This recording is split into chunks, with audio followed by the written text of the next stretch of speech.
Mega Man X4 was incredible, an insanely good video game, arguably peak Mega Man X. So naturally, Capcom had no idea how to follow up on it other than try a bunch of weird stuff and see what happens. That's usually how this kind of thing goes. For how beloved the previous game is, the other two games in the PS1 trilogy aren't quite as fondly remembered. For varying reasons. But for right now, we can talk about the actually good one, Mega Man X5. Like I said last time, I had X5 as a kid, but I never got very far in it because I was like 6. It's kind of weird. Despite the game looming over my shoulder for most of my life, I never actually got around to finishing it. But guess we're doing it now. This time on Mega Man X, the Maverick hunters detected Sigma in a nearby city. He's in this weird statue head for some reason, and destroying the weird statue head causes Sigma virus to go haywire all around the world, infecting tons of Reploids, making everyone go Maverick. That wasn't bad enough, there's this new guy named Dynamo. They don't even bother trying to hide that he's working for Sigma. He wrecked the space colony from the last game, and now he's going to crash into the Earth in 16 hours. Basically, X and Zero have to gather up the 4 parts to repair this giant space lizard to destroy the space colony before it crashes into the planet. And if that doesn't work, they have to gather up 4 parts to repair their only working space shuttle or to use it like a bomb and have the pilot eject themselves before they die in a fiery explosion. So yeah, desperate times. All of this extends to the gameplay. The 4 Mavericks on the left side of the stage select have the cannon parts, and the ones on the right have the shuttle parts. Going to a stage makes an hour pass, so you effectively have to beat all 8 stages within 16 hours. You know, in theory, because you can actually just fire the weapon and take the shuttle right now if you wanted to. And you'd think that this wouldn't give you the good ending, so why bother? But that's the thing, man. This is completely random. You can just go into a stage, kill yourself until you get a game over, and try both plans until one works. You can actually get to the good ending without going into a single stage. Even if you get the bad ending, you still go to the end stage without going into any of the main stages. I thought I was able to at least get to the end stages at some point when I was younger, but I guess it turns out I was just bad at video games. But what else is new? It's really cool that he can do this, and also really funny. X and Zero are just like, you know what? Screw it, we ball. And then most of the world gets wiped out, and it's like, well, we did everything we could. However, the opposite is also true. For some insane reason, if you beat all 8 stages, you're not actually guaranteed to get the good ending. I don't know what the exact odds are. It is unlikely. I got the shuttle to work in both playthroughs I did for this video, but it's apparently likely enough to where it can actually reasonably happen. Some people would consider this a life lesson. The world sucks. You can do everything right and still fail. There isn't anything anyone can do about that. However, I would consider this bad game design. Like, dude, I got all 8 parts, beat all 8 stages. What more do you want from me? This is just stupid. Luckily, the stages in this game are pretty decent. Mostly. But before I talk about the stages, I need to explain the boss names. If you're playing the game on X Legacy Collection 2, the Mavericks follow the usual naming scheme as before. You know, adjective animal, crescent grizzly, tidal whale, volt kraken, etc. But one person on the localization team thought, hey, my husband likes Guns N' Roses. What if I named all the Mavericks after Guns N' Roses members? Now, why did Allison Court, the voice of Claire Redfield in Resident Evil 2, decide to do this? I don't know.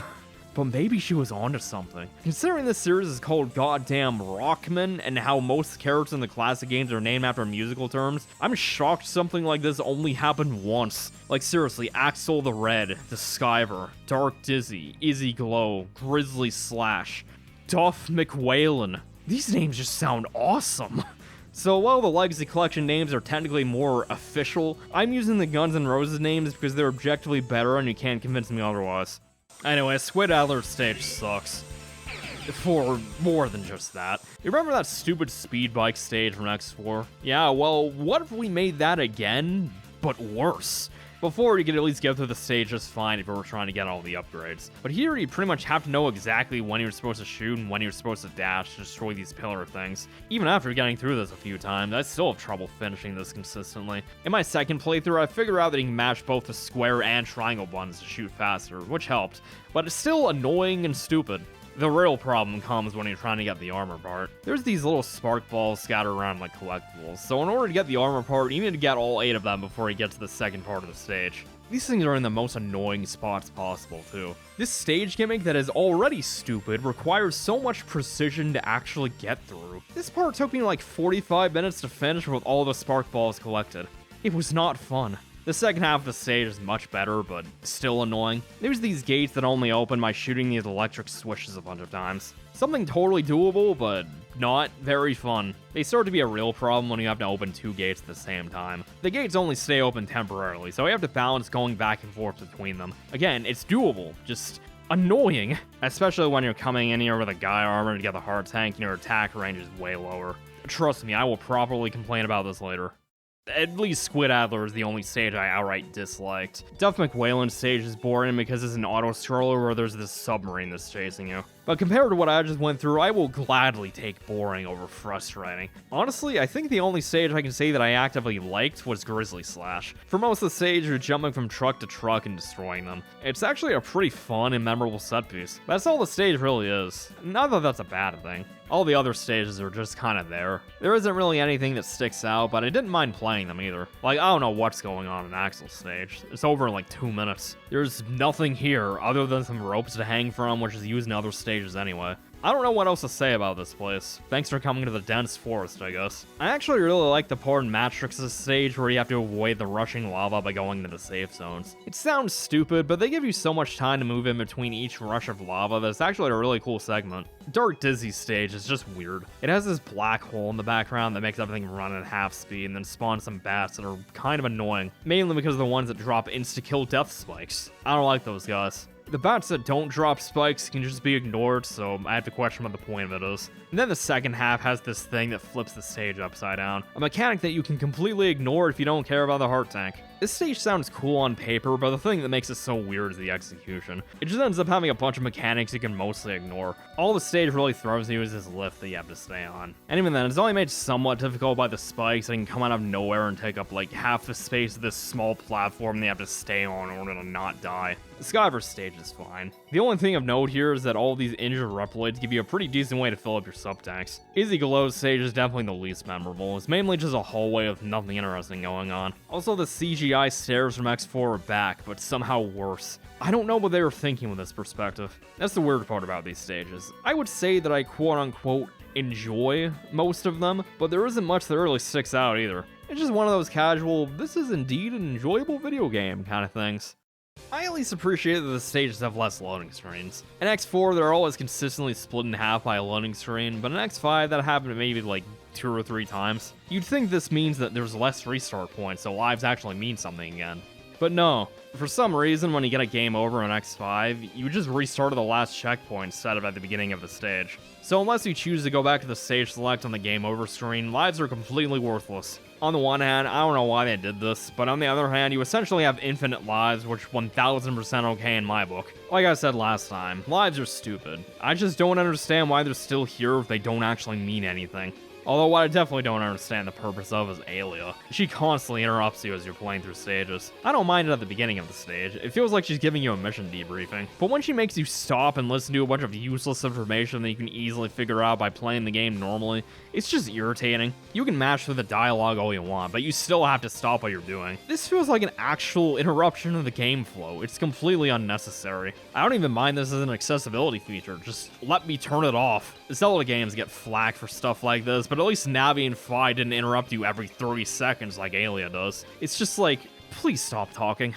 The stage bosses are at least something that I could praise, but also not really. I like how they seem to have more attacks and are generally much more involved fights than just spamming their weakness weapon. Like Grizzly Slash digs holes all over the place so you can't just hit him constantly. Or how Dark Dizzy sends out all these bats that get in the way of hitting him. I really liked how Duff McWhalen shoots out these ice blocks that turn into an obstacle course that you have to go through in order to attack the guy. That's cool. Except during the second phase where they can push you into a pit of spikes. What an asshole. The Skyver also takes place outside on an airship, so he can actually knock you off the ship and kill you instantly. What an asshole. So while these bosses have more attacks and feel more fleshed out, the issue with them is that you can completely ignore their weaknesses. The Charge Shot and Z-Saber are so good in this game that you don't need your special weapons at all. There's a few that definitely have their patterns reset when hit with their weakness, but it's not like they're all that difficult to begin with. You might as well just ignore whatever they give you for beating them, because the weapons in this game are totally worthless. Your regular attack is so damn good that you might as well just use that. This strange boss design is nothing compared to how convoluted the item collection is. In previous games, you did have to backtrack to stages if you want to get everything, yeah, but it was never this bad. Let me put it this way, even if you do everything right and take the bare minimum route through the game, you still need to revisit every stage at least once, sometimes more than once. I'm not sure what the exact specifics of that would be, but odds are you need to revisit at least 6 out of the 8 stages, which is just absurd.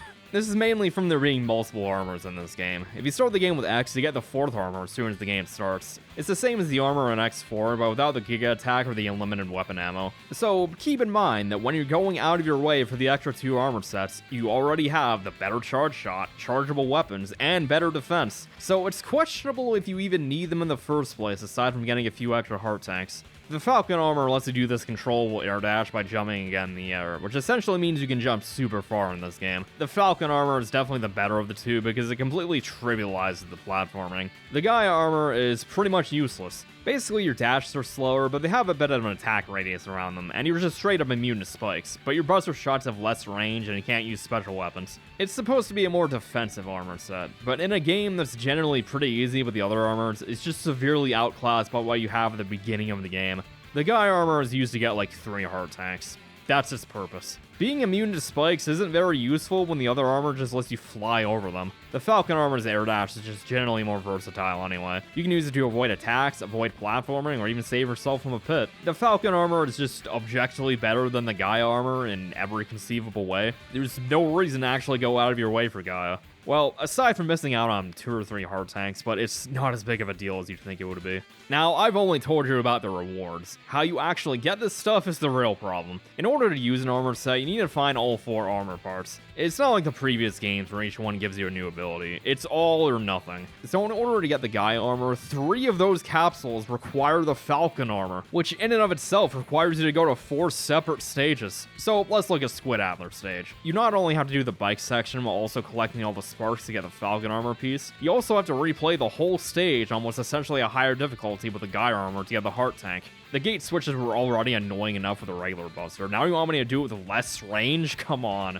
Grizzly Slash is like this too. There's a Falcon armor piece near the end of the stage, and you have to come back later with the Gaia armor to get the heart tank. Duff McWhalen stage is probably the worst offender for backtracking. In order to get the Falcon armor part, you need to beat the stage to get the weapon. And then, in order to get the heart tank, you need the Falcon armor. So you need to do this stupid auto-scrolling level a bare minimum of 3 times. I'd probably be less annoyed about this stage if it wasn't an auto-scroller. It just tests your patience for no reason. Why can't I just move ahead of the sub? It's so irritating. At least you only have to replay the first half of the stage, but like, this is a bit much, don't you think? Axel's stage is probably the least annoying about this kind of thing, because while you do need the Falcon armor to get the Gaia armor part, at least when you need to use the Gaia armor is right at the beginning of the stage. It's even a completely different segment of level that you completely miss otherwise. I really wish we had more segments like this instead of just plopping a heart tank over a pit of spikes for no reason. I think the only stage where I could have gotten everything on my first trip was Izzy Glow. I mean, sure, I doubt I was playing the game in the most efficient way, but it's pretty obvious you need to go to most stages multiple times to get everything.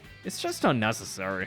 And keep in mind, this game has a limit for the amount of stages you can go to if you want the best ending, so you're basically forced to save all of this stuff until after you've beaten all 8 stages. You're completely screwed out of the better ending otherwise. Luckily, you do get the option to increase your health or weapon ammo whenever you beat a stage, so missing heart tanks during the main game isn't as annoying as it sounds. I just didn't really feel the need to go out of my way for most of this stuff, especially considering how good enough the 4th armor is, but it really bogged down the game's pacing when I spent an hour getting everything. It's definitely not as bad as I'm making it sound. I didn't mind getting all this stuff just to see what it's like, but it's still not really worth it. The next time I play this game, I'll probably just skip getting the Gaia armor since it just gives you 3 extra heart tanks that you really don't need. The 2 sub-tanks you can get are more than enough. And weirdly, all the sub-tanks are basically impossible to miss, even the useless weapon and 1-up tanks. Although this definitely makes me appreciate how X4 got the backtracking down to a science. It was pretty minimal in that game. Hell, when you were playing as Zero, you didn't need to backtrack at all when you went in weakness order.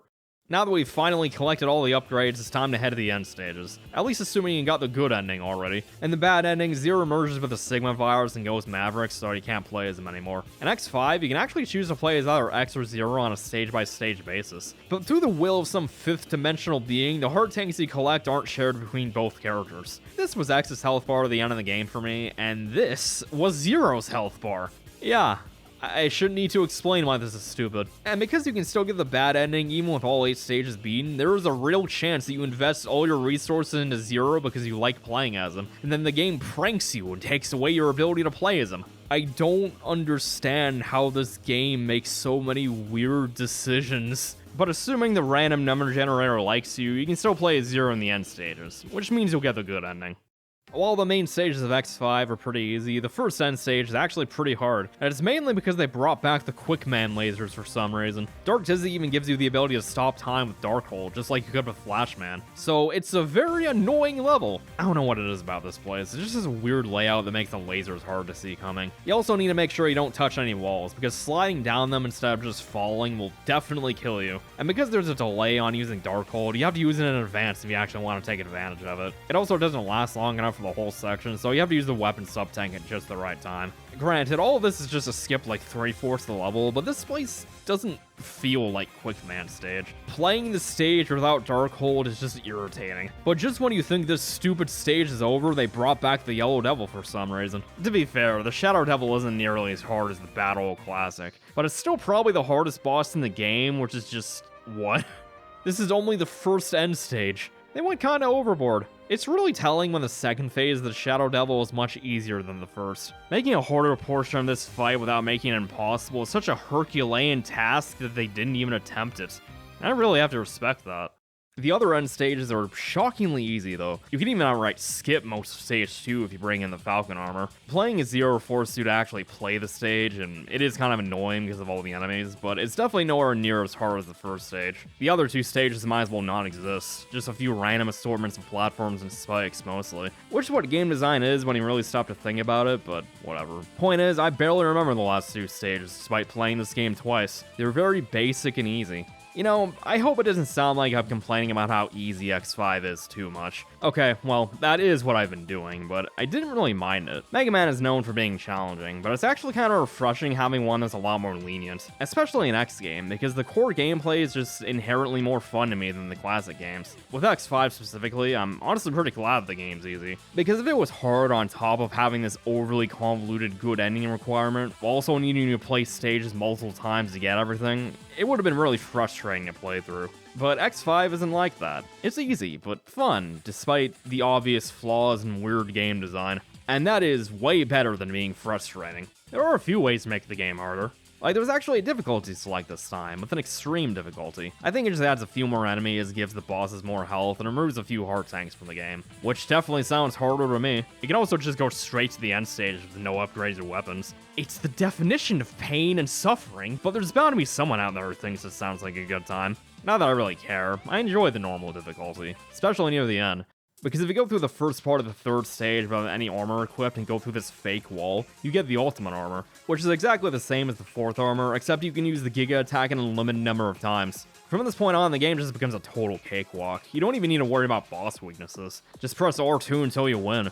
Unless you're fighting Duff and he throws you into spikes at full health. Again, what an asshole. Or maybe Skyra throws you off the stage at full health. Again, what an asshole. But otherwise, the ultimate armor is a total power trip. It really reminds me of what they did with the gold armor and the Z-Saber in X3. Like, this feels like a cheat code. Because it was. In X4, you can input a code on the character select screen, and you get this when you get your first armor piece. You can even do this in X5 and X6. It's just cool that they give you a way to legitimately obtain this in-game. Zero gets the black armor, which was just cosmetic in X4, but increased your attack and defense in X5 onwards. Not nearly as good as what X gets, but still helpful. You know, I never did talk about how Zero plays in X5. Like I said before, you can switch characters on a stage-to-stage basis this time. I guess the idea was that since they're in a race against time, X and Zero split up to take down the Mavericks. But an hour passes whether you alternate between characters or not, so it doesn't actually matter who you choose. And since the health upgrades aren't shared between characters, you might as well play as one character the whole game. Each character gets a bonus for starting as them at the beginning of the game, but it's a pretty easy decision anyway. When you start the game as X, you get the fourth armor and all the benefits that come with it. But if you start as Zero, you get the Z-Buster, a ranged attack for Zero that can't be charged, can't be used while moving, and has a wind-up, so you actually have to time the attack to get anywhere with it. Basically, it's not worth using. The only reason why you'd ever choose Zero at the beginning of the game is if you decide to play as them for the whole game. The fourth armor is just objectively better otherwise. Despite Zero not getting an overly useful bonus for his playthrough, he was actually easier than my X playthrough, which was definitely not what I was expecting. The bosses have the same problem as X. Your regular attack does so much damage that using your other weapons isn't worth it. Zero's weapons work mostly the same way as an X4, but you don't need to press triangle anymore to use them. Your upwards attack can just be used with up and attack. The weapons have terrible descriptions though. They don't actually tell you how to use them. You have to look in the pause menu and just guess how you're supposed to use them. Like, how does the C sword give me a double jump? Oh, okay, it's the air slash upgrade too. That's why it's called a sword. I guess that you're less likely to figure out that this gives you a double jump, but it's weird. Just tell me what this stuff does, you know? Zero in this game isn't quite as noteworthy as the last game, so I didn't think to bring it up until now. In X4, Zero was a totally different experience and worth a second playthrough. But in X5, it just feels like the same game but with a different weapon. That's not to say that a second playthrough of Zero is a waste of time. I enjoyed playing as him, but it didn't feel like a necessary part of the experience. You're not really missing much by not playing as him. It probably comes down to the game design, really. X5 just isn't as well put together as X4 is. But I'm sure he figured that out by now. X5 in general just feels like a lesser version of X4. They even toned down the final boss significantly. It's a fun fight that took quite a few tries, but once you get it down, it's pretty straightforward. It took me maybe like 20 tries as X, but only 2 as Zero. I didn't even need to use both sub-tanks. I mean, it's definitely better than X4's final boss, but it's less memorable, I guess. The story was especially a downgrade from X4. It barely means anything. Okay, so assuming the world doesn't explode from the bad ending, X is worried about Zero about the third stage because the Sigma virus makes him stronger for whatever reason. That actually extends to gameplay. If X takes enough of the virus, you instantly die. But if Zero takes enough of the virus, he becomes invincible for a bit. It's a cool idea, but there's not usually enough of the virus to actually affect you. It's another mechanic that you can usually just ignore. There's also a stronger version of the Sigma virus called the Zero virus, which Zero is still immune to. X wants Zero to take a step back and get checked out, but Zero's like, no way dude, it's go time, let's kick Sigma's ass. So they beat each other up. Like, don't get me wrong, getting to fight the other playable character is awesome. It even has this cool thematic element where it's like this final battle between Dr. Light and Dr. Wily. A detail that went completely over my head because I was too busy mashing the R2 button. I just don't understand why they have to fight. Why can't they just talk it out like adults, or at the very least have X be like, okay, fine, let's kick Sigma's ass together. Why have them fight each other? It doesn't change the plot at all. I don't know, it feels like one of those things that's totally sick gameplay-wise, but they couldn't figure out a good reason to make it work story-wise. At least in the bad ending, Zero's overtaken by the Sigma virus, so X has to keep his promise to take down Zero if he ever went Maverick. Feels a bit more impactful there. As for Sigma's plan, it was also kind of stupid. He mainly did all this to make Zero stronger just so that Sigma could fight Zero, but he's also satisfied fighting X instead, I think? Look, this whole situation started because Sigma started seeing Dr. Wily in his dreams. Do you really think I know how to rationalize crazy? The ending's weird too. Despite the fact that Zero stood up for X 10 minutes ago, he's now cut in half and lying on the ground for some reason. Sigma shoots Zero out of X's arms, but a single shot from Zero finishes off Sigma and Zero dies for the second time. While X sits in a canyon, cut in half by a single Sigma blast, the Dr. Light AI patches him up and he's fine. Although I love how X takes Zero's saber to remember him by. It's a way for them to still fight together even though Zero can't be there for him anymore. Zero's ending is basically the same, but seeing Zero's final thoughts is pretty cool. It's really sweet that he's still thinking of Iris after all this. And also really funny that she is literally never mentioned a single time in Mega Man Zero. The bad ending is even weirder though, because it cuts to X lying almost dead in the canyon, but Dr. Light deletes all his memories of Zero for some reason. Like what, you decide all his memories of Zero are painful just because he goes crazy at the end? What kind of rationale is that? I kinda do wish I had more to say about this game's story, but that's all there really is this time. X5 was infamously intended to be the last Mega Man X game before Capcom came in and made 3 more, so I'm kinda surprised this game has such a nothing ending. Nothing feels final or climactic, and it feels like they just made things up as they went along. Things I wouldn't really mind, but when the previous game tried so hard to have a more compelling narrative, it just leaves you with an empty feeling. This story never screams, this is the final Mega Man X game. Sigma even alludes to whom I assume is one of the antagonists of X6. He could have been talking about Dr. Wily, but his wording is so vague that I can't really tell. It could be interpreted either way. Honestly, the only interesting part about this plot is that it shows X and Zero are both very ironic characters. X shows no mercy to his opponents, regardless of whether they're friend or foe. He's a perfect killing machine, yet he's a pacifist. He only fights to protect others. If he had his way, we'd have world peace last week. Meanwhile, Zero was created to destroy the world, but when given free will, he chose to protect it. He's even got all this weird shit inside of him to make him stronger on the cost of his humanity, but he doesn't care. He'd rather sacrifice himself to save his friends. Like, seriously, Dr. Light and Dr. Wily are lifelong rivals all the way to the bitter end, and their magnum opuses are best friends. It really makes me wish they did more of these characters in this setting. They have an inherently interesting dynamic.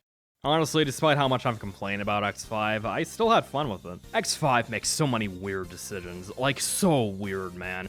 It boggles my mind why they chose to design the game this way. It almost feels like it was made by aliens at times. Like, why would the heart tanks not be shared between both characters? In what universe does that make any sense? But in spite of it all, the end result is still a pretty good time. While it's probably the weakest X game so far and just a worse X4 at best, a subpar Mega Man X game is still pretty solid. X5 feels like the lovable weirdo of the family. They don't always do things that make sense, but hey, they're still a decent person, they're fun to hang out with. Besides, do you really want to hang out with X6 instead? God, anyone who says X5 is a bad game hasn't played a bad game in their life. Like, go play X6 and X7 and tell me how bad X5 is. Guess what I gotta do next? Till then, it's been fun. Take care, everyone.